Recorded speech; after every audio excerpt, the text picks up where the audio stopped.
Hello Cambly learners, my name is Lizzie and I am a tutor on Cambly. In this video you will be learning about word stress and we are going to focus on word stress within a sentence. Keep watching to learn more about this useful pronunciation tip. We place stress on the most important words, the ones that need to be heard to make sense of what is being said, or the words we want to place emphasis on. But why is word stress important?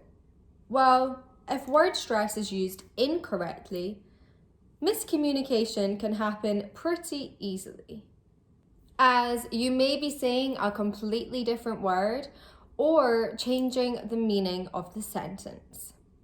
Also, knowing about word stress and stress patterns of words can help you as an English learner to remember the pronunciation of new words much more easily. And if you know where to place word stress, you will feel more confident speaking and reading in English. I never said he stole my car. Here, we might be expressing that it wasn't me who said it, it was someone else. I never said he stole my car. Here, I might be expressing that I didn't say he did this, but I might have hinted at it or thought it. I never said he stole my car. Here, I'm saying that it wasn't him who stole the car, but it was someone else. I never said he stole my car.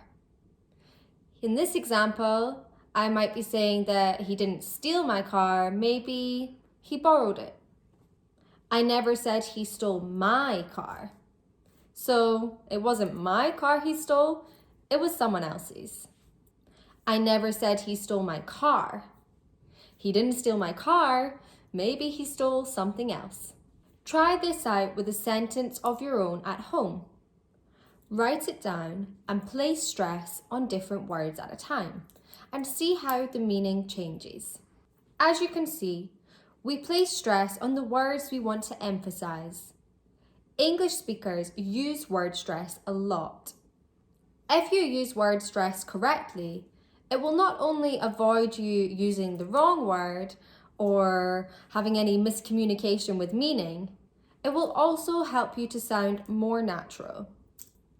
I recommend practicing word stress by listening to native English speakers and noticing which words they place stress on in a sentence and how that impacts the meaning of what they are saying. Then use shadowing, which means copying or repeating after someone. This is a great way to practice pronunciation and word stress. If you like this video, remember to give it a like. And if you have any questions, then please leave a comment below. For those of you who are unfamiliar with Cambly, Cambly gives you instant access to native English speakers like me. You can take English lessons anytime, anywhere, right from your phone or your computer.